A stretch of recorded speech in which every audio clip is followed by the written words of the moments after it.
So guys, here we are gonna study the subject of the capital market and securities law. Okay, now capital market and securities law इस subject को समझने से पहले हम लोग समझते हैं कि सब्जेक्ट क्या है एक्चुअल में. Okay, what this subject talking about. Okay, तो एक बार ये समझ में आएगा तो हम लोग को एक थीम क्रिएट हो जाएगा कि एक्चुअल में हम लोग को पढ़ना क्या है.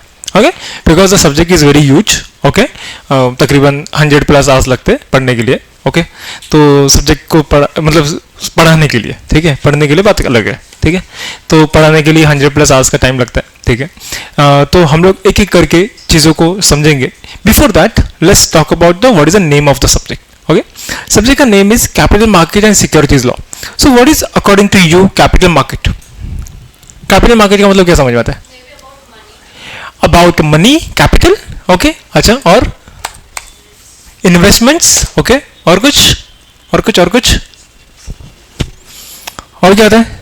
या long term investment, something which is long term in nature. Okay, securities में इन्वेस्ट करते, सिक्योरिटीज में इन्वेस्ट करते मतलब स्टॉक मार्केट की बात हो रही है यहाँ पर, बराबर ना? हम लोग यहाँ पे किसकी बात कर रहे हैं? स्टॉक मार्केट की बात कर रहे हैं कि हम लोग जब भी कभी भी स्टॉक मार्केट में इन्वेस्ट करते हैं तो फिर वो कैसा इन्वेस्टमेंट करेंगे, कब करेंगे, किधर करेंगे, उसका एक पूरा के पूरा फंडामेंटल मैकेनिज्म जो होगा that is nothing but the capital market. बराबर है, that is nothing but the capital market. तो अगर हम लोग एक काम करते हैं, what if we discuss about market. Okay, what if we discuss about a market. तो मार्केट बेसिकली कितने टाइप के होते हैं अपने पास? What is market guys? Where buyer and seller comes together, okay, to do business. Okay, अब देखो financial market. अब देखो एक ना हम लोग एक ऐसा समझो, जस्ट मोमेंट. ओके, देखो हमारे पास है Indian financial system. Okay, Indian financial system. Okay, Indian financial system को हमारे पास there are multiple things. Okay, there are multiple things. जैसे for example what are the multiple things? We have investors. Okay, we have market. Okay, तो ऐसे हमारे पास बहुत सारी चीजें. Okay, there are financial investors, there are financial market, there are financial participants. तो ऐसे बहुत सारी चीजें. इसमें से हम लोग बस बात कर रहे हैं फाइनेंशियल मार्केट की. ठीक है, ऐसे क्यों लग रहा है? ऐसे बनते.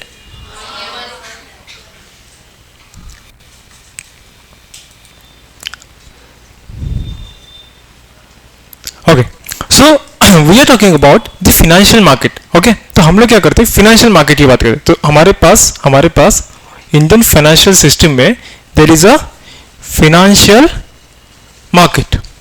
Okay, there is a financial market. अब फाइनेंशियल मार्केट हमारे पास दो जात के होते हैं. ओके, हमारे पास दो टाइप के होते हैं. ओके, दो टाइप के हमारे पास मार्केट होते हैं. एक होते हैं मनी मार्केट,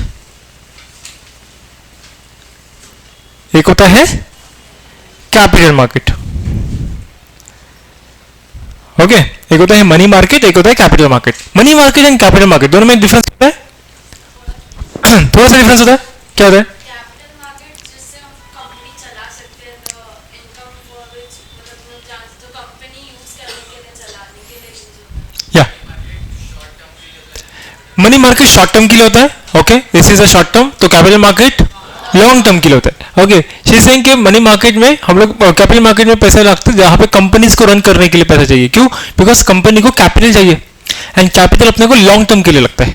बराबर है, कैपिटल अपने को लॉन्ग टर्म के लिए लगता है. तो मनी मार्केट ऐसा होता है which is manage by RBI, जबकि कैपिटल मार्केट होता है it is manage by SEBI. Okay, this is short term in nature, short term in nature. This is long term in nature. बराबर है, this is long term in nature. तो short term nature में जो पैसा लगता है, money market में जो पैसा लगता है, ये कितना टाइम के लिए लगता है? लेस देन 1 ईयर, है ना? शॉर्ट टर्म के लिए लेस देन 1 ईयर. तो लॉन्ग टर्म में जो पैसा लगता है वो 1 ईयर, 3 ईयर, 5 ईयर, 10 ईयर्स, है ना? तो फिर इस तरीके से हम लोगों को अलग अलग टाइप के मार्केट्स है. तो हम लोग को क्या होता है कि जब भी बैंक्स को, जब भी कंपनीज को शॉर्ट टर्म के लिए पैसा चाहिए होता है, they go to the money market. क्योंकि टाइम ड्यूरेशन कम है तो फिर इसके लिए इंटरेस्ट भी कम लगता है ना? रिटर्न्स भी कम देने पड़ते हैं. कैपिटल मार्केट में क्या होता है? हम लोग को लॉन्ग टर्म के लिए पैसा मिलता है. ठीक है, हम लोग को लॉन्ग टर्म के लिए पैसा मिलता है और लॉन्ग टर्म के लिए हम लोग उसको इन्वेस्ट करते हैं. as simple as that, as simple as that. Okay, now see, अब this is how the entire things works. तो पहले तो कैपिटल मार्केट क्या होता है ये समझ में आ गया. ओके, किसका डाउट बेटा? कैपिटल मार्केट ये गर्ल्स पूरा क्लियर है अच्छे से? ओके, क्लियर है बेटा? ओके, कैपिटल मार्केट पूरा क्लियर है. ओके, अब बात करते हैं सिक्योरिटीज लॉ की बात करते हैं. What is the securities law? अच्छा ठीक है, एक काम करते हैं, let's divide the word securities law.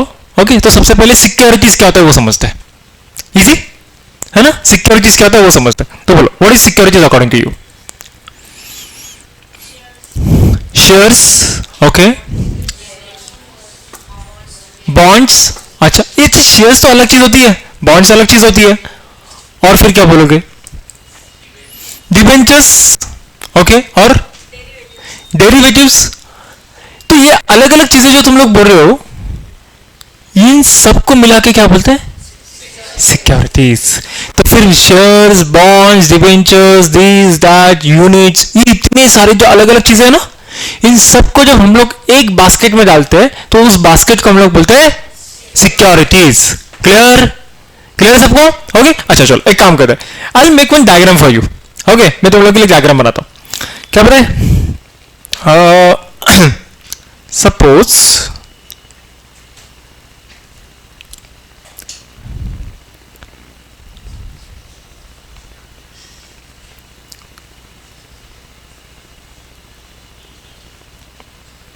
Okay, guess कर पा रहे क्या? नहीं? ओके,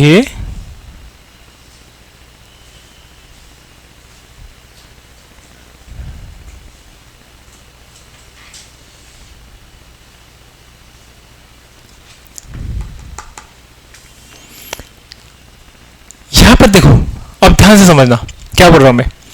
दिस इज अम्ब्रेला जो रहता है, ये क्या होता है? Is it made of a single wire? Single wire से बनता है क्या? ये एक सिंगल वायर लिया और अम्ब्रेला बन गया. तो फिर काम करता हूं मैं, सिर्फ वायर लेके एक सिंगल वायर लेके जा रहा हूं, होगा क्या काम? नहीं, मल्टीपल वायर्स को कंबाइन किया जाता है, बराबर ना? मल्टीपल वायर्स को कंबाइन किया जाता है.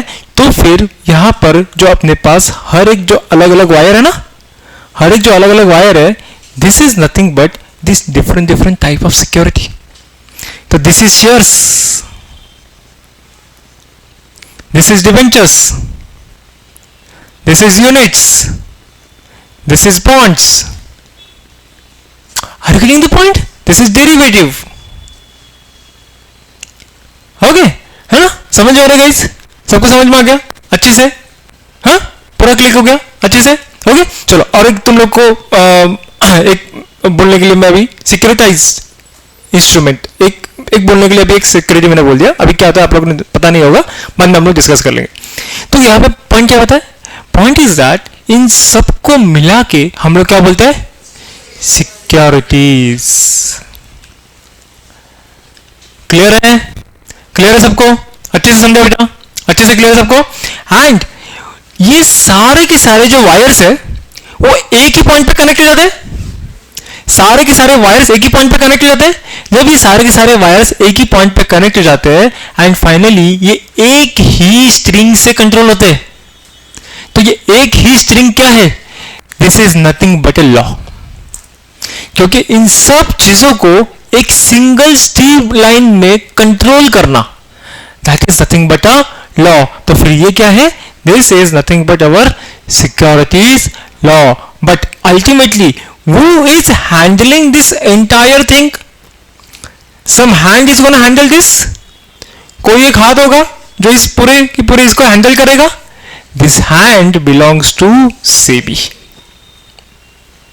क्या लॉजिक ना? क्या लॉजिक? तुम लोगों ने पूरे के पूरे स्टॉक मार्केट का फंक्शनिंग एक डायग्राम में समझ लिया. क्या एक्चुअल में स्टॉक मार्केट में होता क्या है? समझा? क्या लॉजिक ना? तो अभी तक स्टोरी खत्म नहीं हुई क्योंकि सिक्योरिटीज लॉ पूछा था. अभी तक तो बस सिक्योरिटीज का मतलब पता चल गया, लॉ तो अभी बाकी है. तो व्हाट इज लॉ? बोलो, what is law according to you? Okay, तो देखो क्या क्या अभी देखो कैपिटल मार्केट समझा. तो हमने पहले डिस्कस किया व्हाट इज मार्केट, फिर डिस्कस किया व्हाट इज कैपिटल मार्केट, फिर डिस्कस किया व्हाट इज सिक्योरिटीज लॉ. अब वो तुम लोग को आने जा रहा, तो पहले सोचो एक काम करो, चलो पहले सिक्योरिटी डिस्कस करते हैं, ठीक है? तो सिक्योरिटी डिस्कस कर लिया, लेकिन लॉ तो बाकी है ना? तो बोलो what is law according to you? या गाइस, व्हाट इज लॉ?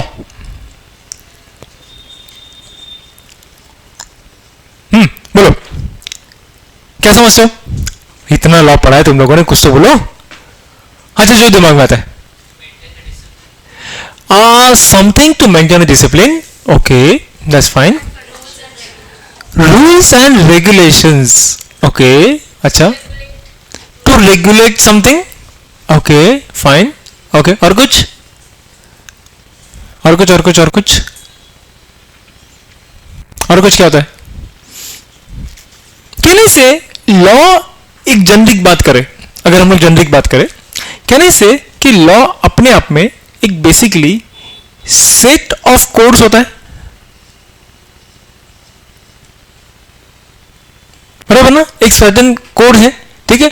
तो वेदर उसको डिसिप्लिन में मेंटेन करने के लिए हो, वेदर उसको कंट्रोल करने के लिए हो, वेदर उसको रेगुलेट करने के लिए हो, बराबर है ना? तो अलग अलग चीज के लिए अपने पास क्या होता है?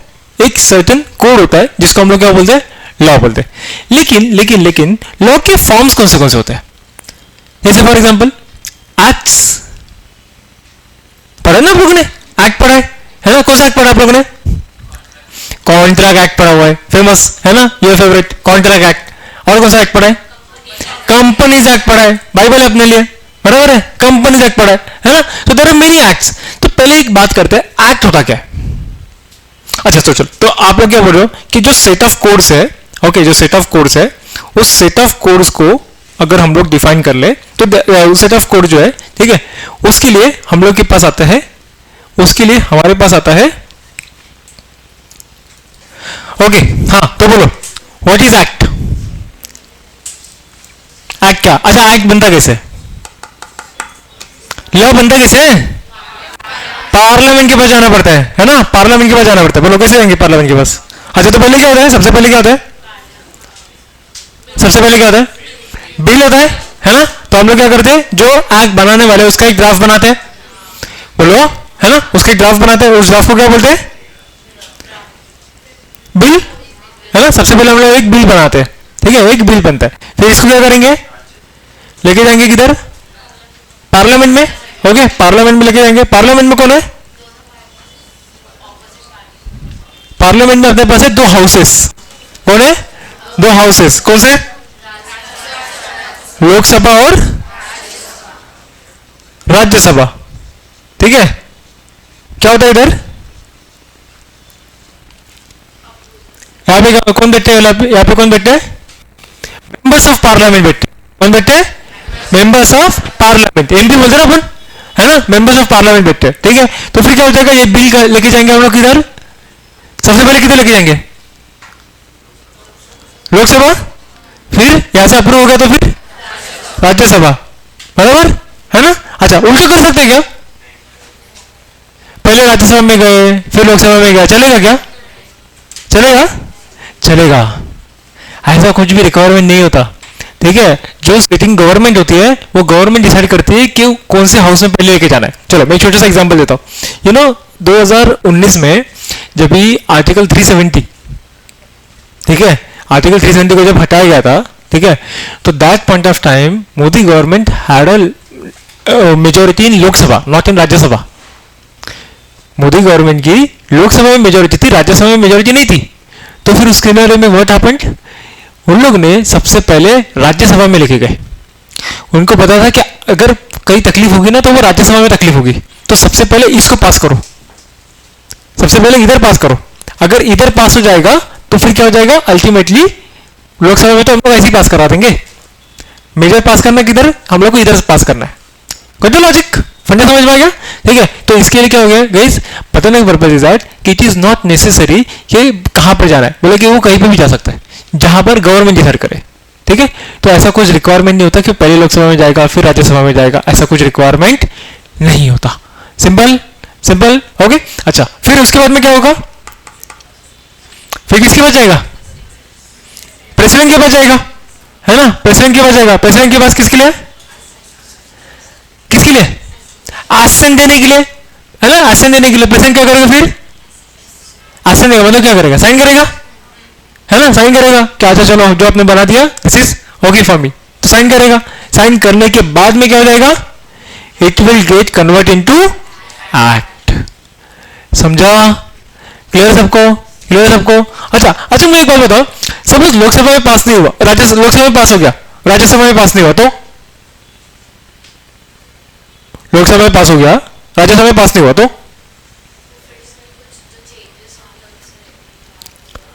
क्या आगे बढ़ेगा क्या, नहीं आगे नहीं बढ़ेगा ना, बोले कि प्रेसिडेंट के पास जाने का सवाल नहीं था, क्यों, बिकॉज दोनों हाउसेज से पास होना चाहिए, ठीक है, दोनों हाउसेज से बिल जब वो पास हो जाना चाहिए तभी जाके बिल क्या बढ़ेगा, आगे बढ़ेगा, as simple as that, as simple as that, okay. अच्छा सपोज लोकसभा में पास हो गया, गाइस लोकसभा में पास हो गया, राज्यसभा में पास हो गया, प्रेसिडेंट के पास गया, प्रेसिडेंट बोलता आज ना साइन करने का मन नहीं कर रहा है, ठीक है, आज ना मेरे पेन में इंक खत्म है, ठीक है, मेरे पेन में इंक खत्म है, बोले कि आज साइन करने का मन नहीं कर रहा है मेरे को, प्रेसिडेंट से बोल सकता है क्या, ऐसा बोल सकता है प्रेसिडेंट, क्या प्रेसिडेंट ऐसे ऐसे मना कर सकता है, बोले कि आज मेरे पेन में इंक खत्म है, बोलो नहीं आज नहीं करना है, बोले कल आ जाओ, कल आ जाओ, बोल सकता है ऐसा प्रेसिडेंट, क्यों ऐसा कब बोलेगा, प्रेसिडेंट है अच्छा ये भी सही है, वो प्रेसिडेंट है, ओके। सपोज प्रेसिडेंट को जो एक्ट आपने बनाया ना, जो एक्ट आपने बनाया उसमें अगर प्रेसिडेंट को लगता है कि यार कुछ तो गड़बड़ है, प्रेसिडेंट को लगता है कि जो एक्ट आपने बनाया है ना इसमें कुछ चेंजेस करने चाहिए, तो अगर प्रेसिडेंट ने कोई चेंजेस रिकमेंड किए तो फिर क्या होगा, ये बिल फिर से जो प्रेसिडेंट ने चेंजेस बताए वो चेंजेस डिस्कस करने के लिए लोकसभा में और राज्यसभा में जाएगा, समझा, समझा, तो फिर लोकसभा में जाएगा, वापस चेंजेस डिस्कस करेंगे, लोकसभा से वापस उसको अप्रूव किया जाएगा, फिर राज्यसभा में जाएगा, फिर वापस उसको अप्रूव किया जाएगा एंड वापस फिर से प्रेसिडेंट के पास आएगा, पॉइंट समझा। तो प्रेसिडेंट अगर चाहे तो किसी बिल के ऊपर कमेंट्स दे सकता है और बोल सकता है कि ये मेरे हिसाब से ये चेंजेस करके लो, पॉइंट समझा, पॉइंट समझा। तो इसीलिए क्या होगा कि राज्यसभा में जाके वहां पे फिर डिबेट होगा, डिस्कशन करेंगे, ये चेंजेस क्यों करना है, वो चेंजेस क्यों करना है, अपोजिशन पार्टी जो रहेगी वो क्वेश्चन पूछेगी, जो एग्जीक्यूटिव पार्टी होगी, जो गवर्निंग पार्टी होगी वो बताइए कि ऐसा चेंजेस क्यों कर रहे हैं, उसके पीछे लॉजिक क्या है, उसका इंपैक्ट क्या होगा, क्या फायदा होगा, क्या नुकसान होगा, तो फिर एक प्रॉपर क्या होगा, डिबेट होगा, है ना, डिबेट होगा, और डिबेट होने के बाद में वापस क्या जाएगा, अप्रूव करके प्रेसिडेंट के पास जाएगा, पॉइंट समझा, पॉइंट समझा। अच्छा अब सवाल ये है कि प्रेसिडेंट के पास हो गया, सेकेंड टाइम प्रेसिडेंट बोलता है लास्ट टाइम इंक नहीं था, इस टाइम पे ना मेरा मन नहीं है, क्या प्रेसिडेंट वापस रिजेक्ट कर सकता है, आंसर इज नो, प्रेसिडेंट के पास बस एक ही बार पावर होती है, समझा, प्रेसिडेंट के पास बस एक ही बार पावर होती है किसी बिल को रिजेक्ट करने की, किसी पर कमेंट करने की, क्यों, बिकॉज आपने चेंजेस बताया वो ऑलरेडी डिस्कस हो चुके हैं ना, ठीक है, तो प्रेसिडेंट के पास एक ही बार पावर होती है, प्रेसिडेंट उसको वापस रिजेक्ट नहीं कर सकता, पॉइंट समझा, समझा गाइस, सबको लॉजिक क्लियर है बेटा, अच्छे से, ओके। सो तो उसके बाद में क्या हो जाएगा, ये बिल जो है ये एक्ट बन जाएगा, ठीक है। तो फिर सेट ऑफ कोड्स में लॉ में अपने लॉ अलग अलग फॉर्म में हम लोग रखते हैं, तो सबसे पहले क्या बन गया अपने पास, बन गया एक्ट बन गया, ओके चलो, फिर उसके बाद में क्या आता है, और क्या है, लॉ, व्हाट इज लॉ, बोलो, अभी बोल रहे थे ना कुछ तो, एक्ट,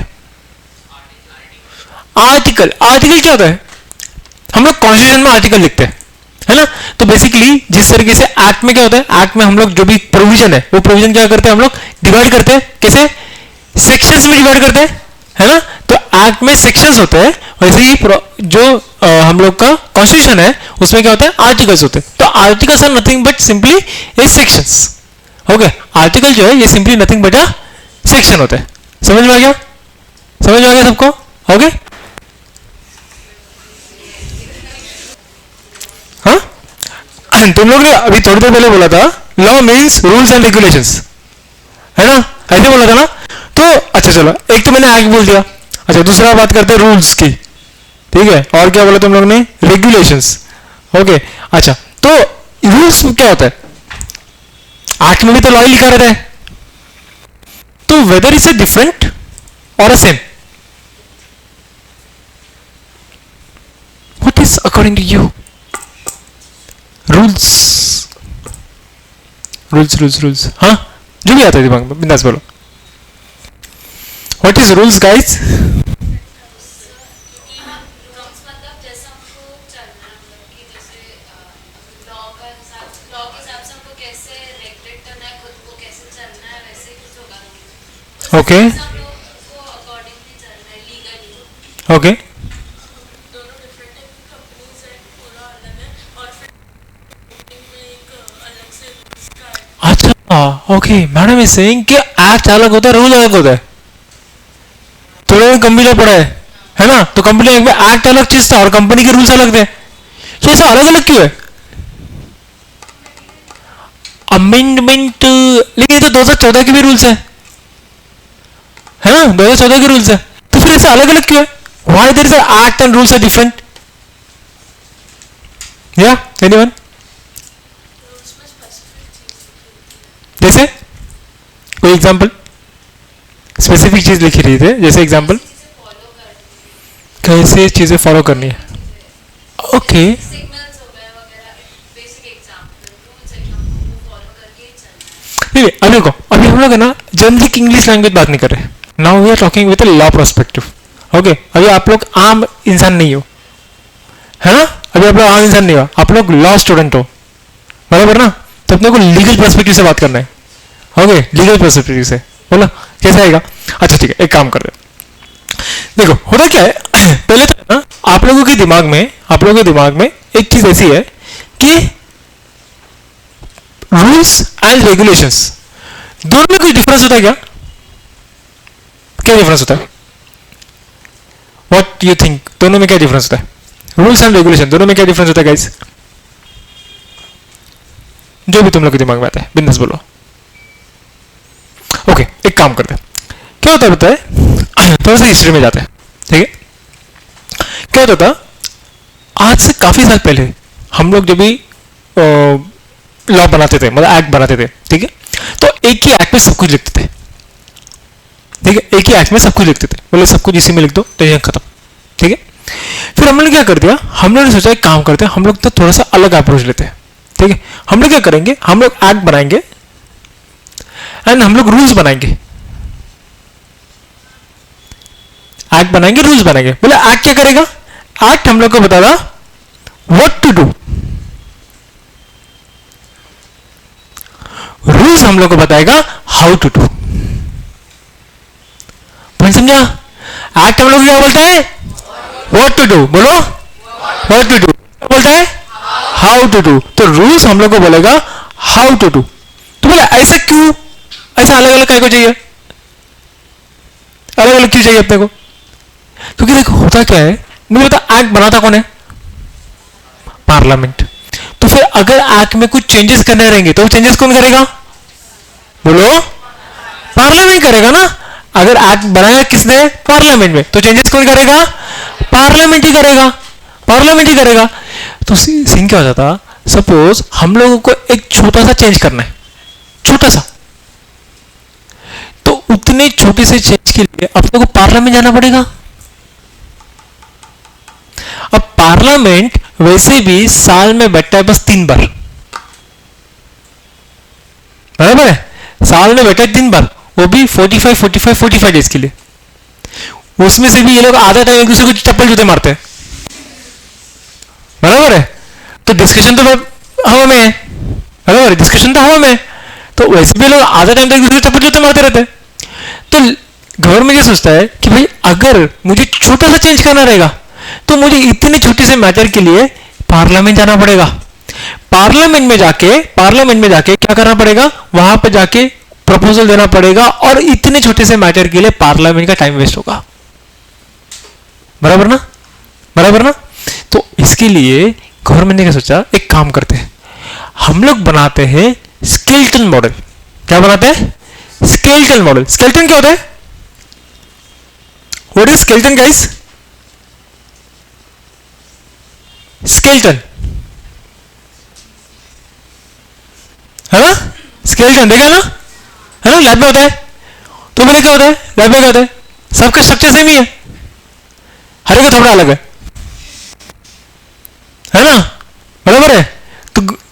नेचर ने भी कैसे किया, भगवान ने कैसे किया? व्हाट टू डू पता है, हाउ टू डू अलग से डिफाइन करते हैं। तो व्हाट टू डू तो सबका स्ट्रक्चर सेम ही है, लेकिन हाउ टू डू सबका अलग अलग है। समझा? समझा? तो सेम फैशन में लॉ ने ऐसा सोचा, एक काम करते हैं, व्हाट टू डू एक्ट में लिखते हैं, और हाउ टू डू ये कैसा होगा छोटा मोटा मैटर के लिए हम लोग इसकी पावर जो है ये सेंट्रल गवर्नमेंट को देते हैं। तो सेंट्रल गवर्नमेंट का जो पर्टिकुलर डिपार्टमेंट होगा वो पर्टिकुलर डिपार्टमेंट उसको मैनेज करेगा। तो सेंट्रल गवर्नमेंट के डिपार्टमेंट कौन सा होता है? मिनिस्ट्री। तो कंपनीज एक्ट कॉर्पोरेट लॉज के लिए अपने पास कौन सी मिनिस्ट्री आती है? Ministry of corporate affairs, ministry of finance, बराबर है। तो ये सब लोग क्या करेंगे, रिस्पेक्टिव अपने अपने लॉ का जो उनका जो एरिया आएगा उसके लिए रूल्स बनाएंगे। तो ये इजी है क्या? मतलब बहुत आसान है। क्यों? क्योंकि अगर एक्ट में कुछ चेंज करना है तो उसके लिए मुझे नेक्स्ट पार्लियामेंट का सेशन कब बैठेगा तब तक वेट करना पड़ेगा, बराबर? तब तक मुझे वेट करना पड़ेगा। जबकि अगर मुझे रूल्स बनाना है तो मिनिस्ट्री रात को एक नोटिफिकेशन निकाल देगी, सुबह तक रूल एप्लीकेबल हो जाएगा, बात खत्म हो गई। एक दिन में सारे के सारे रूल्स मिनिस्ट्री चेंज कर सकती है। क्यों? क्योंकि उसको पावर कहां से मिली है? एक्ट से मिली है। तो इसके लिए आप लोगों ने कंपनी लॉ पढ़ा था, इसके लिए आप लोगों ने जहां जहां पे जो भी चीजें पढ़ी है वहां वहां पर लिखा रहता था एज मे बी प्रिस्क्राइब्ड। तो कौन प्रिस्क्राइब करेगा? Ministry of corporate affairs prescribe करेगा। तो जहां पर भी लिखा था एज मे बी प्रिस्क्राइब, उसका मतलब है कि वहां पर यह बता तो देगा what to do, how to do बोले के मिनिस्ट्री बताएगा, रूल्स में लिखा रहेगा। अब समझा why it was written as may be prescribed? Got the logic now? Got the funda clear now? सबको लॉजिक समझ में अच्छे से? पक्का सबको फंडा क्लियर अच्छे से? ठीक है। तो इसके लिए हमारे पास स्केलेटन अप्रोच में व्हाट टू डू और हाउ टू डू ये अलग अलग मॉडल आते हैं। तो इसके लिए हमारा एक्ट जो है वो कौन बनाता है बेटा? पार्लियामेंट बनाता है, ठीक है। लेकिन हमारे जो रूल्स है वो कौन बनाता है? सेंट्रल गवर्नमेंट बनाता है। सेंट्रल गवर्नमेंट कौन मिलता है? एमसीए बनाता है, मिनिस्ट्री ऑफ फाइनेंस बनाता है। अब कंपनी आपको कंट्रोल कौन करता है? मिनिस्ट्री ऑफ एमसीए कंट्रोल करता है, ठीक है। लेकिन जो सिक्योरिटीज लॉ है उसको कंट्रोल कौन करता है? उसको मिनिस्ट्री ऑफ फाइनेंस कंट्रोल करता है। समझा? समझ में आ गया सबको? एवरीवन क्लियर बेटा? बैक साइड या सबको क्लियर अच्छे से? यार निधि क्लियर? अच्छे से क्लियर बेटा? Back side okay. तो इसके लिए ये हो गया हम लोग का रूल्स।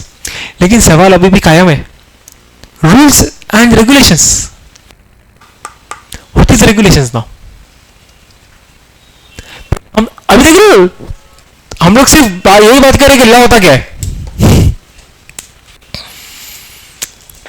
आप लोगों ने लॉ पढ़ा है ना? हम लोग बस यही बात कर रहे हैं कि लॉ होता क्या, वही बताओ पहले। ओके, लॉ होता क्या वही बात करते पहले। तो बोलो व्हाट इज रेगुलेशंस? या लॉ बराबर से फॉलो हो रहा है या नहीं? मतलब एक चोर के लिए अपने दूसरा चोर दिया हाँ? ऐसे एक बंदा चोरी कर रहा है, अच्छा ये ढंग से चोरी करेगा या नहीं करेगा, इसके लिए हम लोग दूसरा चोर लगाते हैं उसके पीछे। What is the regulations? अच्छा सब लोग ने नाम सुना हुआ है रेगुलेशंस, है ना? अच्छा जनरल सिनेरियो में वी से रूल्स एंड रेगुलेशंस ऐसे बोलते ना अपन, जनरल सिनेरियो में ऐसे बोलते ना, ठीक है। ओके अभी तक है ना, देखो एक बात समझो, आप लोगों ने सुना है कभी स्टैट्यूटरी अथॉरिटी, है ना? पढ़ा है ना आप लोगों ने? स्टैट्यूटरी बॉडी बोलो क्या होता है? आप लोगों ने ईटी में पढ़ा है ना? Statutory body, types of companies, या हाँ ओके, ऐसा कोई बॉडी जो पार्लियामेंट की किसी स्पेशल एक्ट में फॉर्म हो जाए। फॉर एग्जांपल आईसीएसआई, और कोई आईसीआई, और कोई सेबी, आरबीआई, ये लोग कौन है? स्टैट्यूटरी बॉडी है। कौन है ये लोग? स्टैट्यूटरी बॉडी है, ठीक है। देखो क्या होता है समझा, एक ध्यान से सुनना मैं क्या बोल रहा हूँ। एवरीवन फोकस फोकस फोकस, जो मैं बोल रहा हूँ ना इमीडिएटली दिमाग में सेट करना है, ठीक है। इमीडिएट दिमाग में सेट करना है, ठीक है। देखो मैं क्या बोल रहा हूँ, ये जो वर्ड है ना स्टैट्यूटरी, स्टैट्यूटरी, ये कहां से आता है? ये कहां से आता है? अभी कुछ लिखना नहीं बेटा, कुछ नहीं। स्टैट्यूटरी कहां से आता है? ये आता है वर्ड स्टैट्यूट से। कहां से आता है? स्टैट्यूट का मतलब क्या होता है? स्टैट्यूट का मतलब होता है लॉ, स्टैट्यूट का मतलब होता है एक्ट। तो ऐसा कोई बॉडी जो अपने ही एक्ट के अंडर बना हो उसको बोलते हैं स्टैट्यूटरी बॉडी। पॉइंट समझा? पॉइंट समझा? एवरीवन क्लियर बेटा सबको? ऐसा कोई बॉडी जो अपने ही एक्ट के अंडर बना हो उसको हम लोग क्या बोलते हैं? Statutory body. तो इसके लिए हम लोग क्या बोलते हैं? सेबी को हम लोग बोलते हैं, सेबी कौन है अपने लिए? सेबी एक स्टैट्यूटरी बॉडी है, बराबर है। लेकिन guys there are many statutory bodies, there are many statutory bodies. For example LIC, क्या एलआईसी स्टैट्यूटरी बॉडी है? हाँ ना? हाँ, अच्छा कौन सा, कोई लॉ है उसके लिए? नहीं, एलआईसी के खुद के लिए कोई लॉ है क्या? नहीं। अच्छा चेक करते एक बार, देखो एक बार, एलआईसी एक्ट हो क्या रहा है? हमारे पास आता है एलआईसी का एक्ट,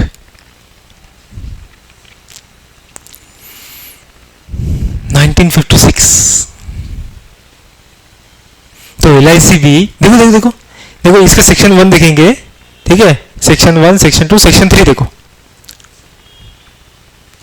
क्या लिखा, देखो पढ़ो एक बार।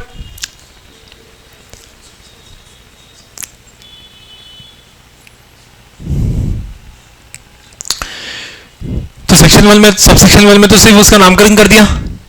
अच्छा सेक्शन 2 देखो,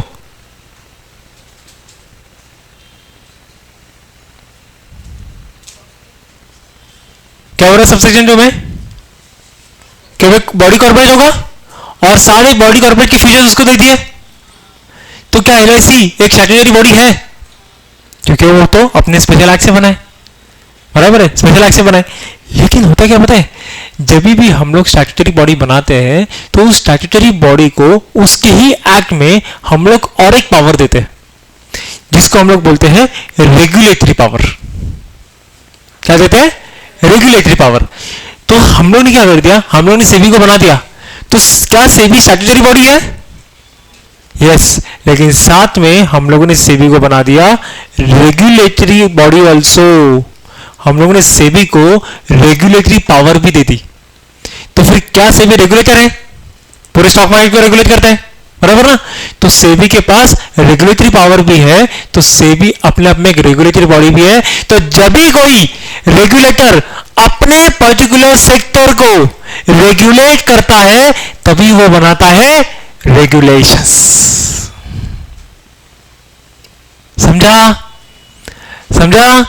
इसके लिए सेबी के रेगुलेशंस होते हैं, इसके लिए आरबीआई के रेगुलेशंस होते हैं, इसके लिए आईसीएसआई के रेगुलेशंस होते हैं, क्योंकि वो अपने मेंबर्स को, वो अपने मार्केट को, वो अपने पर्टिकुलर सेक्टर को रेगुलेट करते हैं। Got the logic? Got the funda now? Very much clear बेटा, सबको लॉजिक समझा अच्छे से? तो इसके लिए हम लोग क्या देखते हैं कि रेगुलेशंस एक ऐसी चीज होती है, एक लॉ होता है, रेगुलेशंस भी एक लॉ होता है जो कौन बनाता है? रेगुलेटर बनाता है। और वो रेगुलेटर को पावर दी जाती है उसके पर्टिकुलर स्टैट्यूट से, उसके पर्टिकुलर एक्ट से। इट इज नॉट नेसेसरी कि हर स्टैट्यूटरी बॉडी रेगुलेटर हो। इसके लिए मैंने सबसे पहले एलआईसी दिखाई। एलआईसी स्टैट्यूटरी बॉडी है, आईआरडीए भी स्टैट्यूटरी बॉडी है, लेकिन आईआरडीए रेगुलेटर है, एलआईसी नहीं है। एलआईसी मार्केट में प्लेयर है, लेकिन आईआरडीए उसको कंट्रोल करता है। तो सारे के सारे स्टैट्यूटरी बॉडी रेगुलेटरी बॉडी हो ऐसा जरूरी नहीं है। उसके अगर लॉ में, उसके अगर एक्ट में ये पावर दी जाए कि बेटा तू साथ में रेगुलेट भी कर सकता है, तो फिर वो रेगुलेटर क्या करेगा बेटा? रेगुलेशंस बनाएगा। समझा? समझा? तो आज तक तुम लोग को ऐसा लगता था कि ये दोनों सेम ही है। तुम लोग आज से क्या बोलते थे, है ना? दोनों अलग अलग होता है क्या? हाँ अलग अलग होता है, समझा? क्लियर है फंडा नाउ? सबको क्लियर बेटा अच्छे से? लॉजिक समझ में आ गया पक्का? तो इसके लिए हमारे पास देखो अभी क्या बन गया अपने पास, तीसरा क्या बन गया? रेगुलेशंस। ओके, और ये रेगुलेशंस कौन बनाता है? कौन बनाता है? रेगुलेटरी बॉडी बनाती है ना? रेगुलेटरी बॉडी बनाती है जो कि एक स्टैट्यूटरी बॉडी बोल सकती है, बराबर है? ओके, तो अब देखो हमारे पास तीन चीजें आ गई, तीन चीजें आ गई। पहला क्या? एक्ट, दूसरा रूल्स, तीसरा। सवाल ये है, मेरा सवाल ये है कि इन तीनों में अगर मैं हायरार्की लगाऊं तो सबसे ऊपर कौन आएगा? सबसे ऊपर कौन आएगा? एक्ट, सबसे ऊपर आएगा एक्ट, उसके बाद में रूल्स, उसके बाद में रेगुलेशंस। समझा? क्लियर है सबको? क्लियर है सबको? ठीक है, तो अगर अगर अगर सपोज एक्ट में लिखा है कोई चीज करने के लिए, एक्ट में लिखा है डू ए, रूल्स में रेगुलेशंस में लिखा है not to do a, do B, तो दोनों में कौन जीतेगा? एक्ट जीतेगा। क्यों? क्योंकि रेगुलेशन किसने बनाया? रेगुलेशन किसने बनाया? रेगुलेटरी बॉडी ने बनाया, लेकिन उस रेगुलेटरी बॉडी को भी किसने बनाया? पार्लियामेंट ने बना के रखा है। और आपको जिसने बनाया उसकी बनाए हुए एक्ट को आप रिजेक्ट कर रहे हो? ऐसा हो सकता है क्या? नहीं। तो इसके लिए parliament is the supreme law making body in India. Clear बेटा? सबको लॉजिकल समझ में आ गया? सबको फंडा क्लियर है अच्छे से? पक्का? Okay, so this is what the actual फंडा ऑफ अंडरस्टैंडिंग लॉ। तो हम लोगों को करना क्या पता है? हमारे सिलेबस में ऑलमोस्ट 5 to 10 रेगुलेशंस है। क्यों? बिकॉज सिक्योरिटीज मार्केट को कंट्रोल कौन करता है? सेंट्रल गवर्नमेंट कंट्रोल करता है एंड सेबी कंट्रोल करता है। लेकिन सेबी ने, गवर्नमेंट ने क्या किया? गवर्नमेंट ने अपनी बहुत सारी पावर जो है किसको दे दी? सेबी को दे दी, और सेबी ने मार्केट को कंट्रोल करने के लिए रेगुलेशंस बना के रखे। समझा? मार्केट को कंट्रोल करने के लिए रेगुलेशंस बना के रखे। इसके लिए अगर आप लोग अपने सिलेबस में देखो, ठीक है, देखो अगर आप लोग अपने सिलेबस की बात कर ले, देखो एक बार see why we are discussing this बेटा, बिकॉज है ना, मैं चाहता हूं कि चीजें चालू करने से पहले आप लोग के माइंड में चीजें क्लियर हो। ठीक है, कुछ नहीं करना है, यहाँ पे ध्यान दो, बस यहाँ पे ध्यान दो, यहाँ पे ध्यान दो, कुछ नहीं करना मुझे, बस 2 मिनट चाहिए। देखो क्या नहीं सी, ये सब क्या है? अल्टीमेटली ये जितनी भी चीजें दिख रहे हैं ना आप लोग, ये सब क्या है? ये रेगुलेशंस है। ठीक है, ये सारे के सारे रेगुलेशंस है। ठीक है, देखो this is nothing but ICTR regulation, है ना, issue and disclosure requirement.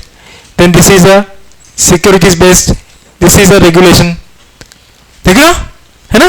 Then यहां पर अलग रेगुलेशन, ठीक है। देन देखो यहां पे एक अलग रेगुलेशन, LODR आप लोगों ने पढ़ा भी है ना, this is a different regulation. ठीक है, then we have a different regulation, अभी अपने पास 2011 चल रहा है। तो दिस इज व्हाट कि हमारे सिलेबस में there are 2 to 3 acts and almost 5 to 10 regulations. Clear है बेटा? अच्छे से समझ में आ गया? बोलो यहां तक किसी को डाउट? यहां तक किसी को डाउट बेटा? सबको समझ में आ गया अच्छे से? तो पहले तो ये दिमाग में सेट हो गया कि हम लोग को पढ़ना क्या है, हो गया, हम लोग को पढ़ना क्या है, ये दिमाग में सेट हो गया।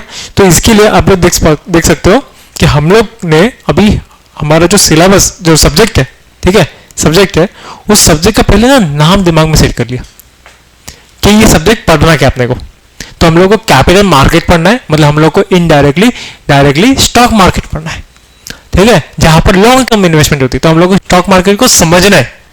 देन हम लोग को सिक्योरिटीज लॉ पढ़ना है, ठीक है। तो सिक्योरिटीज क्या होता है वो समझ लिया, एंड लॉ क्या होता है वो समझ लिया। तो ऐसा लॉ, ऐसे एक्ट, ऐसे रूल्स, ऐसे रेगुलेशन जो कि स्टॉक मार्केट को कंट्रोल करते हैं, स्टॉक मार्केट किस तरीके से काम करेगा, ये जिसमें लिखा हुआ है, वो लॉज हम लोग को समझने। क्लियर? क्लियर बेटा? सबको फंडा समझ में आ गया अच्छे से? किसी को डाउट बेटा? या तो किसी को कुछ पूछना है? पक्का? आगे बढ़े? श्योर? ओके, चलो। अब क्या होगी पता है, एक बार ना मुझे फोन आया, पता है, शार्क टैंक से कॉल आया, ठीक है, शार्क टैंक से, ठीक है, शार्क, अरे ये वाले असली वाले, ठीक है। असली वाले साख से मुझे कॉल आया, ठीक है, और इन लोगों ने बोला कि है ना भाई हम लोग को ना इन्वेस्ट करने का है। कहाँ पे इन्वेस्ट करने का बताओ, हम लोग को गाइड करो। बोलते हम लोग इन्वेस्ट कहाँ पे करें, ठीक है, इन्वेस्ट कहाँ पे करें। तो मैंने भाई देखो, अगर आप लोग को पैसा कमाना है, इन्वेस्ट करना है, तो आपको क्या करना चाहिए, इन्वेस्टमेंट करना पड़ेगा, है ना, इन्वेस्टमेंट करना पड़ेगा। तो कहाँ पे इन्वेस्ट कर सकते हैं आप लोग,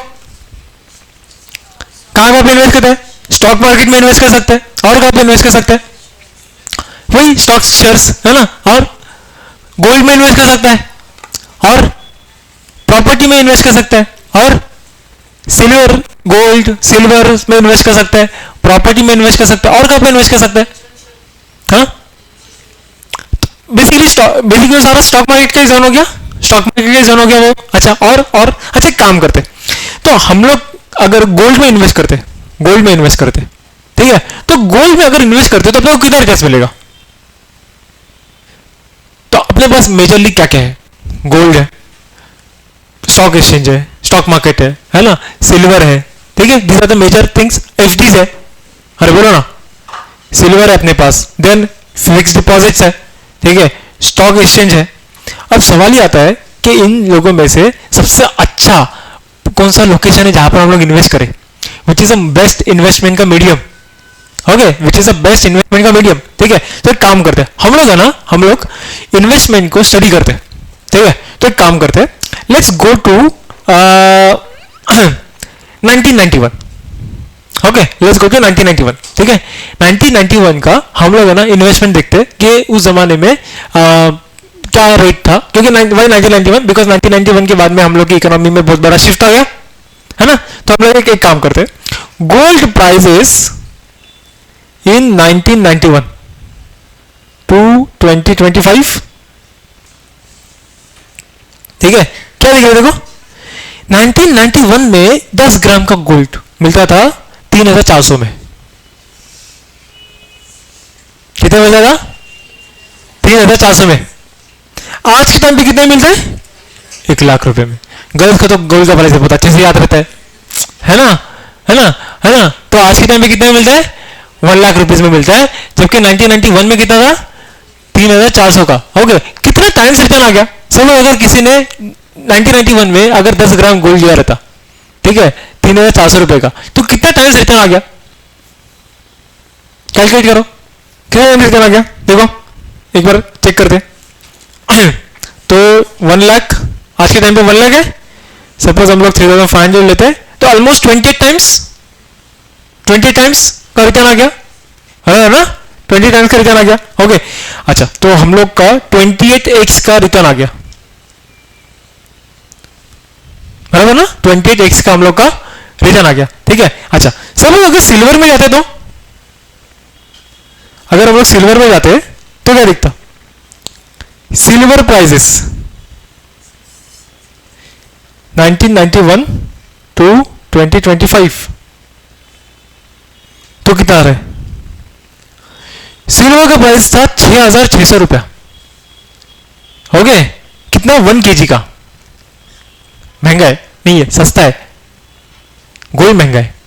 वो 2,300-400 दिख रहा था ना, वो 10 ग्राम का था, हाँ ठीक है ना, हाँ पहले दिमाग सेट कर लो, तो बोले क्या बात कर रहे हो। ओके, हाँ तो बोला ऐसा लिटरली ये डबल, हाँ वैसा नहीं है, वैसा नहीं है, ठीक है, ये 1 kg की बात कर रहे हैं, वो 10 ग्राम की बात कर रहा है, ओके ना, वो 10 ग्राम की बात कर रहे हैं, ठीक है। अच्छा, ये कितना था, 6,600, ठीक है। आज के टाइम पे कितना चल रहा है, आज के टाइम पे कितना चल रहा है सिल्वर 2025 में क्या प्राइस चल रहा है, 10 नहीं, केजी के क्या भाव चल रहा है, देखो 2025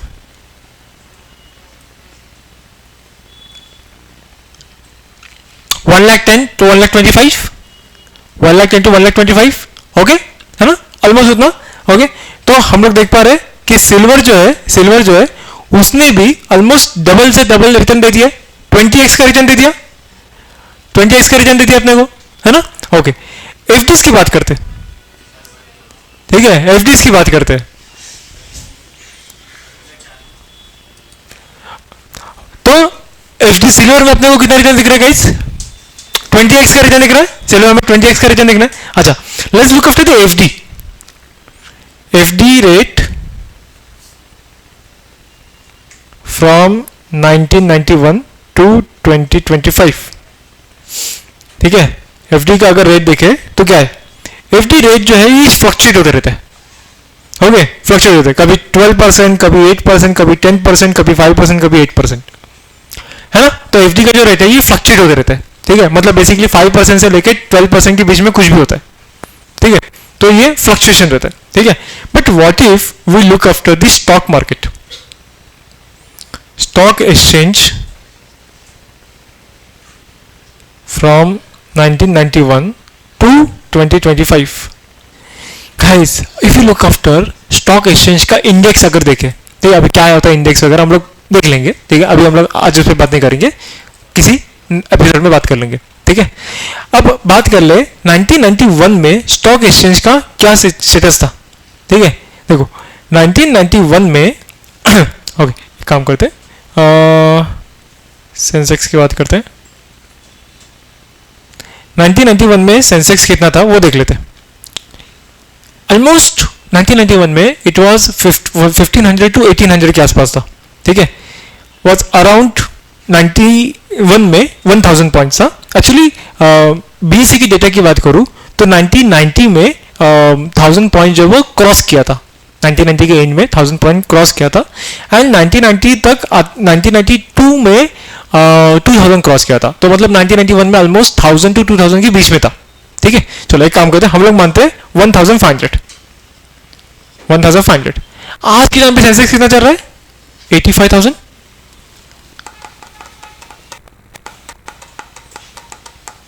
बराबर है, 85,000 चल रहा है ना। तो अगर आप लोग देख ले सकते हो तो सेंसेक्स अपने को कितना रिटर्न दिया, 1500 को अगर आप लोग मल्टीप्लाई करो 30,000, 15,000 10 टाइम्स 30,000, 60,000, तो almost he has given A return 45x।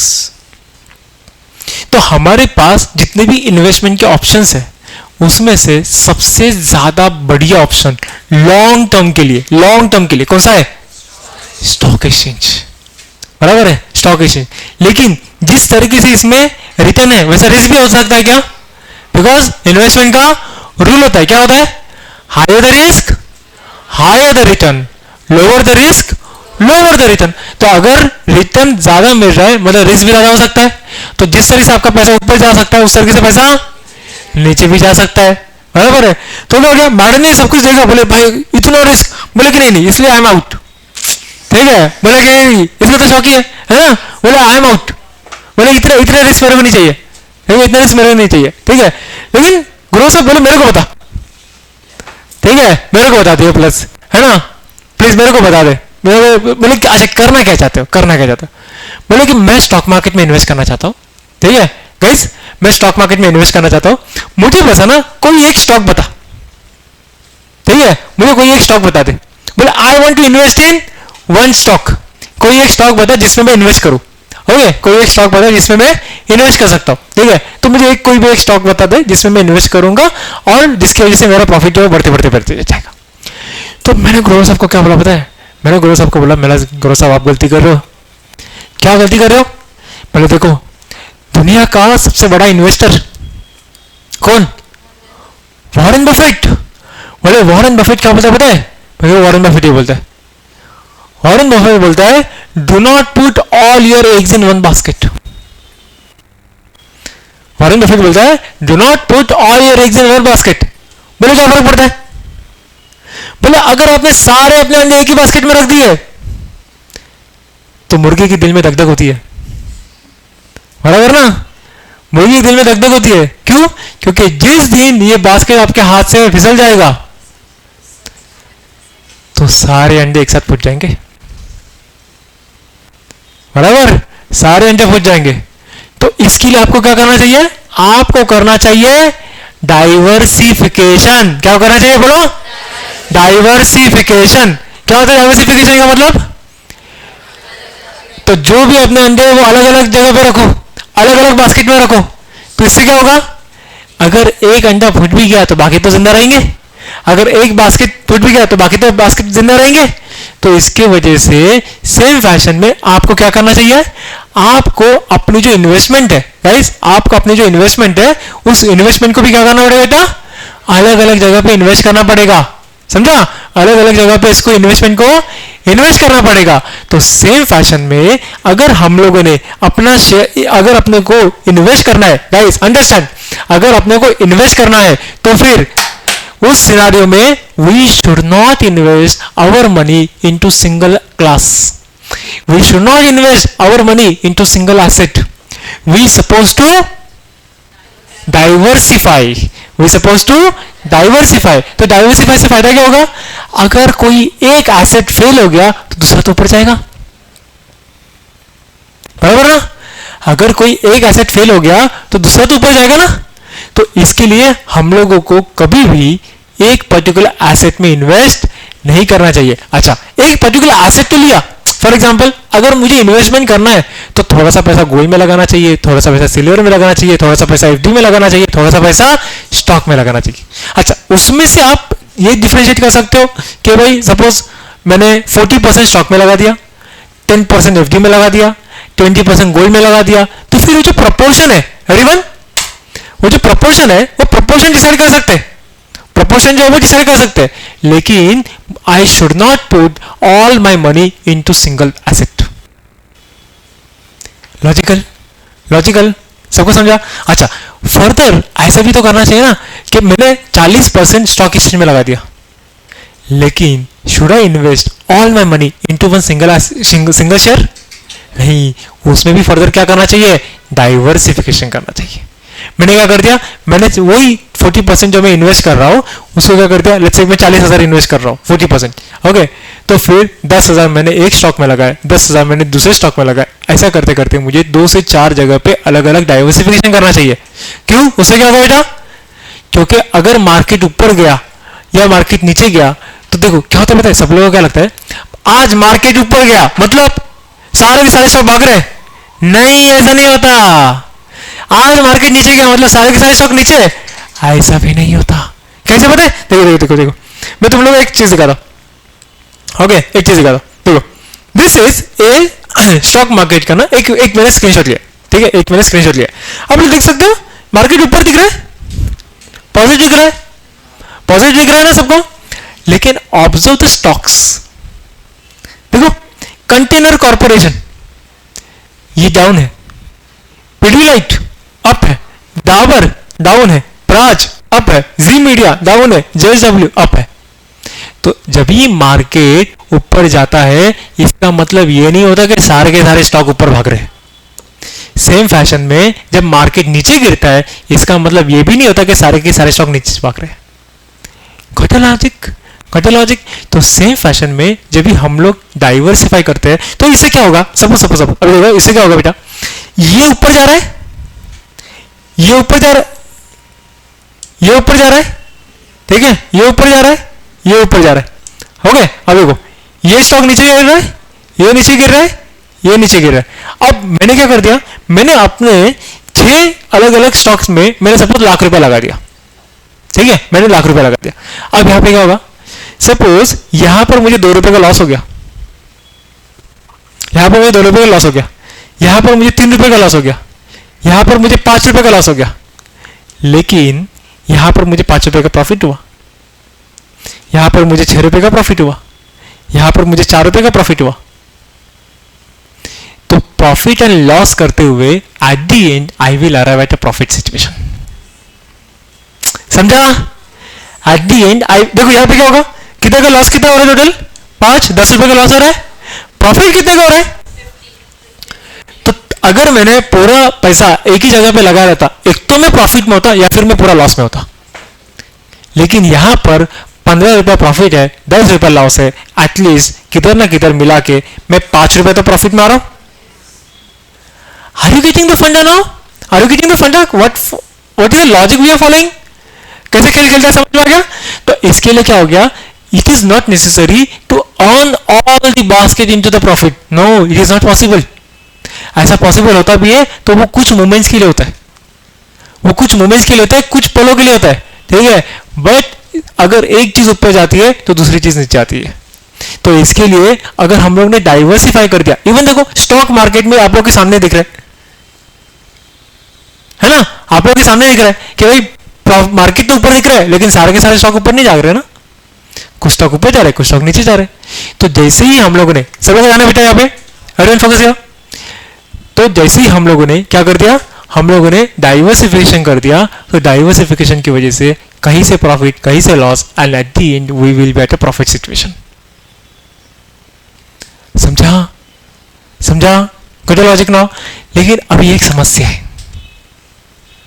मेरे पास लाख रुपया है, मुझे डाइवर्सिफिकेशन भी समझा, लेकिन कौन से स्टॉक में कितना इन्वेस्ट करूं ये कैसे समझेगा?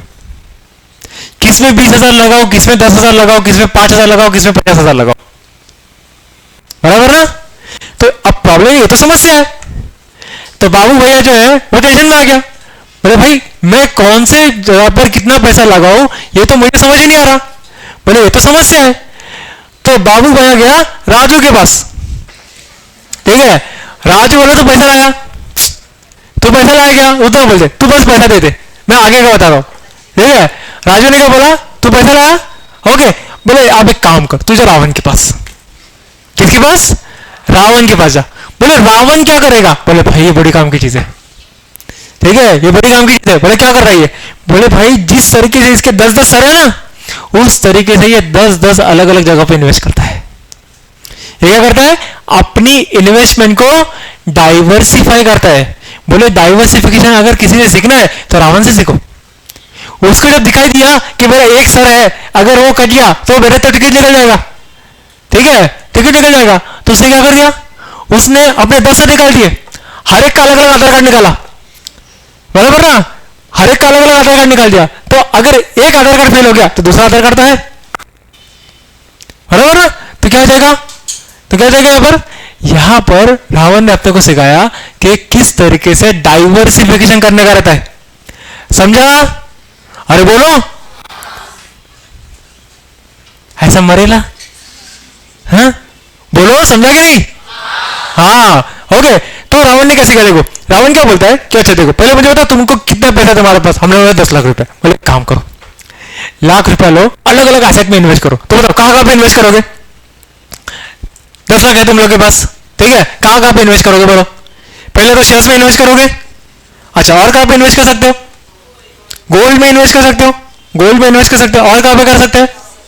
सिल्वर में कर सकते हैं, ओके, और एफडी में कर सकते हैं, और प्रॉपर्टी में कर सकते हैं, प्रॉपर्टी में इन्वेस्ट मतलब बेसिकली रियल एस्टेट में कर सकते हैं, है ना, अच्छा, और कहां पे इन्वेस्ट कर सकते हैं?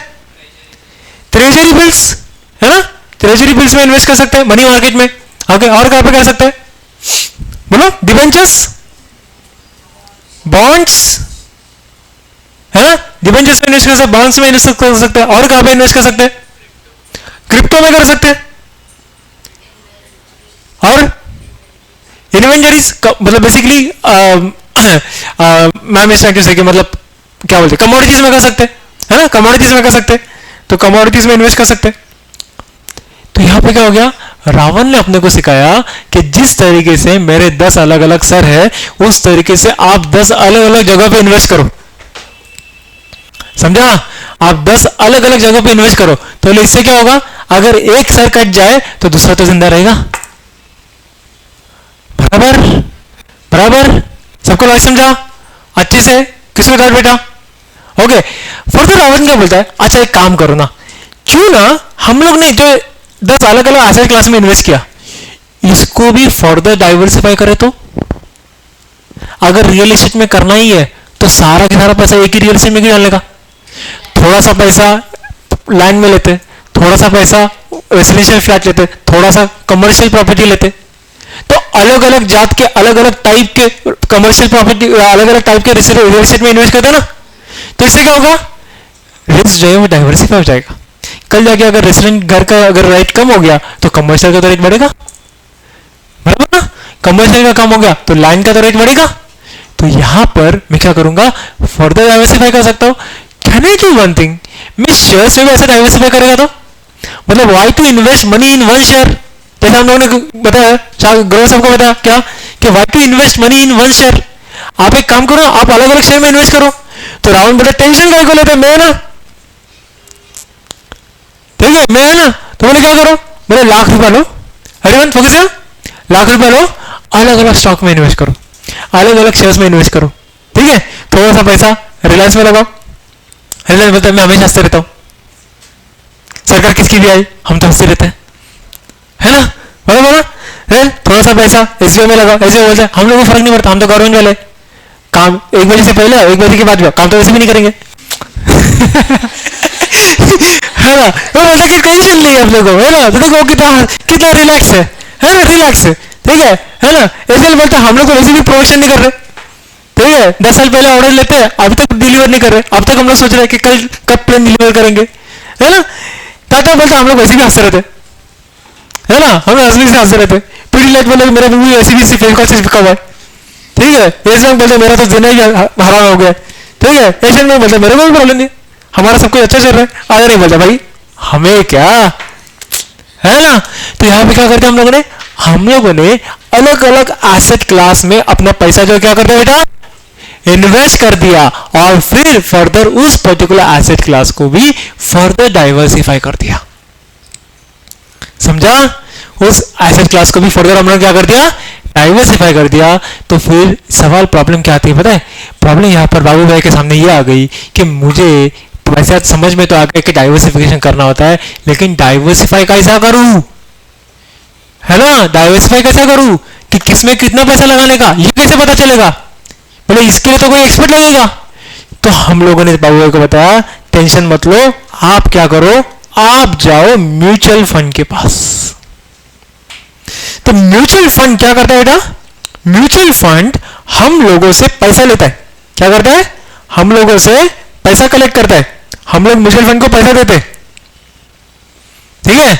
हम लोगों से पैसा लेने के बाद म्यूचुअल फंड इस पैसे को अलग अलग एसेट शेयर्स में इन्वेस्ट करता है। तो ये क्या करेगा, कुछ शेयर्स रिलायंस के लेगा, कुछ शेयर्स टाटा के लेगा, कुछ शेयर्स अदानी के लेगा, ऐसा ये अलग अलग शेयर्स में इन्वेस्ट करेगा। बोले इसको कैसे पता, क्योंकि इधर शाने लोग बैठते हैं, ठीक है, इधर शाने लोग बैठते हैं, जिसको हम लोग बोलते हैं फंड मैनेजर। क्या बोलते हैं, फंड मैनेजर। बोले ये लोग क्या रहते हैं, ये लोग एक्सपर्ट रहता है, ये लोग एक्सपर्ट रहता है। तो ये लोग क्या करते हैं, ये लोग अपने से पैसा लेता है और अपने पैसे को स्टॉक मार्केट में इन्वेस्ट करते हैं, समझा। ये लोग अपने से पैसा लेता है और अपने पैसे को स्टॉक मार्केट में इन्वेस्ट करता है। तो अगर सपोज रिलायंस ने ₹5 का प्रॉफिट दिया, टाटा ने ₹6 का लॉस दिया, ठीक है, टाटा ने ₹6 का लॉस दिया, अदानी ने हम लोग को ₹2 का प्रॉफिट दिया, एट दी एंड हम लोग किधर ना किधर प्रॉफिटेबल सिचुएशन पे आएंगे, बराबर ना, किधर प्रॉफिट सिचुएशन आएंगे। तो सपोज यहां से गाइस गाइस गाइस फोकस है बेटा, यहां से अगर अपने को इन लोगों ने 12% का रिटर्न दिया, म्यूचुअल फंड क्या करेगा, इसमें से 2% खुद के लिए रखेगा और बचा हुआ 10% अपने को दिला देगा, समझा। तो अपने को क्या एक्सपर्ट बनने का जरूरत है क्या, भले जरूरत ही नहीं है। आप क्या करो, आप सिर्फ पैसा दो म्यूचुअल फंड के पास, वो तुम्हारा पैसा जो इन्वेस्ट करेगा और उस इन्वेस्टमेंट से जहां से जितना रिटर्न आएगा उसमें से खुद का एक्सपेंसेस निकाल देगा और क्या करेगा, आपको बचा हुआ पैसा वापस करा देगा, समझा, समझा, सबको समझा, बोलो किसी डाउट। अच्छा, आप लोगों ने ना आज तक जब भी म्यूचुअल फंड सुना है तो आपके दिमाग में एक ही चीज आती है, क्या आती है, क्या आती है, क्या आती है, म्यूचुअल फंड सुनने पर क्या आता है, म्यूचुअल फंड सही है ना, ऐसे आता है ना हम लोग के दिमाग में, म्यूचुअल फंड सही है, और कुछ आता है, और कुछ आता है। मैंने भी बोलता हूँ म्यूचुअल फंड क्या होता है, वो mutual fund is subject to market risk है ना। हाँ हाँ, सब लोग ऐसा ऐसा जैसे कि जन्म जात से वो पढ़ के आए, लत्ता मार के आ गए, म्यूचुअल फंड सब्जेक्ट बहुत ऐसा है, ऐसा वो बोल के जाते हैं, सर सर यही आ रहा है हम लोग को, और दूसरा याद है म्यूचुअल फंड सही है, बस सर पक्का सर, हाँ बस सही है सर, किसने बोला, वो सचिन बोला आप लोगों को बोले किसने बोला, सचिन ने बोला, ठीक है, बोले क्यों बोला पता नहीं आप लोगों को, सचिन ने बोला, लेकिन क्यों बोला, उसको धोनी ने बोला है, उसको धोनी ने बोला, तो म्यूचुअल फंड सही है, बराबर सही है ना। ओके, तो आप समझे म्यूचुअल फंड अच्छा में होता क्या बेटा, आप समझे म्यूचुअल फंड अच्छा में होता क्या, ओके।